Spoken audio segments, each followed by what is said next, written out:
Hello everyone, this is Ross from Retro Dream Beam. I'm an eBay seller full-time. I've been doing this with my fiancée Netta for a couple years now. Don't forget to like the video and subscribe to the channel. I'm about to go into what we were shipping out today on Friday. I didn't check the bar graph yet, but I think it was like an okay day. But overall, our January was pretty rough.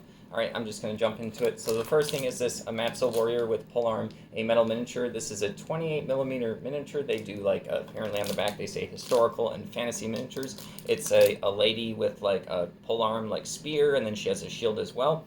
That ended up selling for $10 plus shipping. Everything's going to be plus shipping. Next up is going to be literally just a random lot of 14 sci-fi metal bits and pieces. So someone's going to use these to like add on to like the basing of a miniature. Maybe they know what particular miniature game these go to. These end up selling for $10 to repeat buyers. So they saved our store and been keeping an eye out for stuff, which is pretty cool. We've been having pretty good luck with repeat buyers.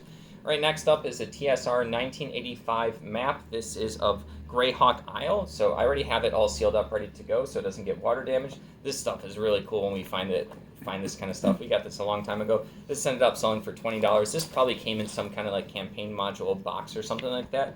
I don't know actually a lot about D&D other than it's popular. Like, I never played it other than 5th edition a couple times, but that's not enough to know like the whole history. But I knew that was D&D when I saw it, just because like I saw the stuff growing up.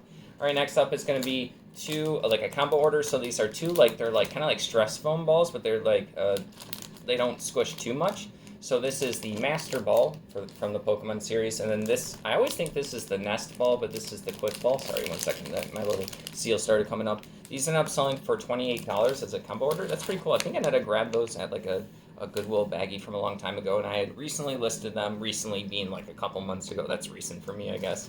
I just remember listing them.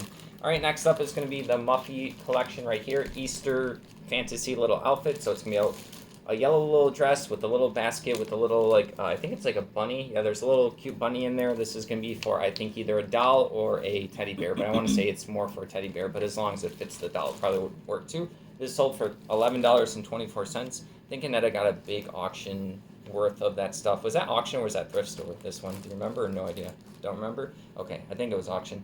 All right, moving along, we have a card game right here. This is the Wizard. I'm actually going to open this up because I don't remember this one. I must have listed this a long time ago because like the box is oversized for what it is. Wizard, the ultimate game of card game deluxe right here.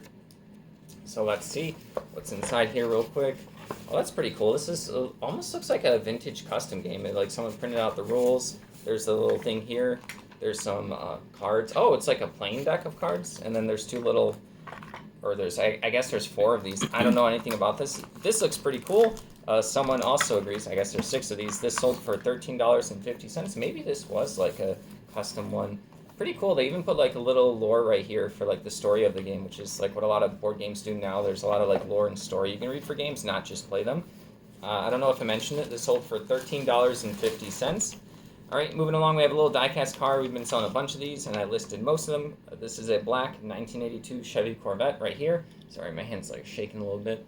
But yeah, just ended up selling for $7. I don't know anything about cars, but we get a bunch of those, so I list them and they sell. All right, moving along, we have 2 books. J.E. Pournelle right here. There Will Be War and Men of War right here. I'm assuming these are going to be science fiction, obviously. Yeah, it says on the top right here. So yeah, I haven't read these. These end up selling for $11.24. I actually brought a bunch of military and war books home today that I'm going to try to list today. How much you sold for?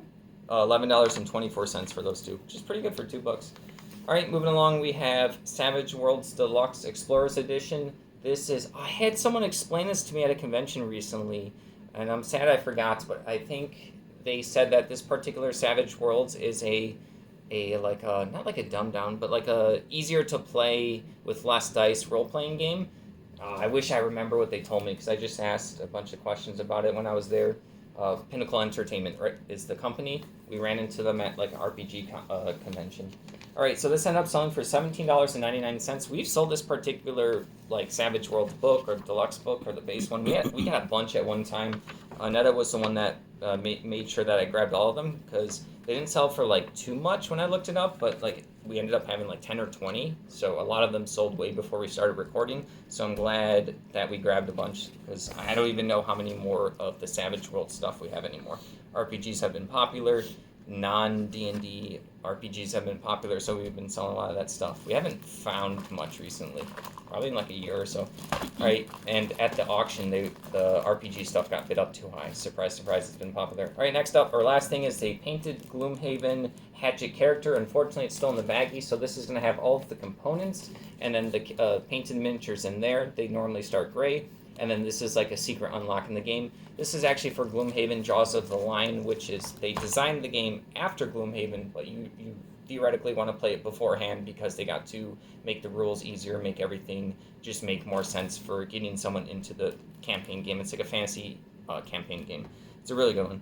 All right, so that's everything. Whoa, how much did it sell for? Oh, sorry, that sold for $12. That ended up selling for $12.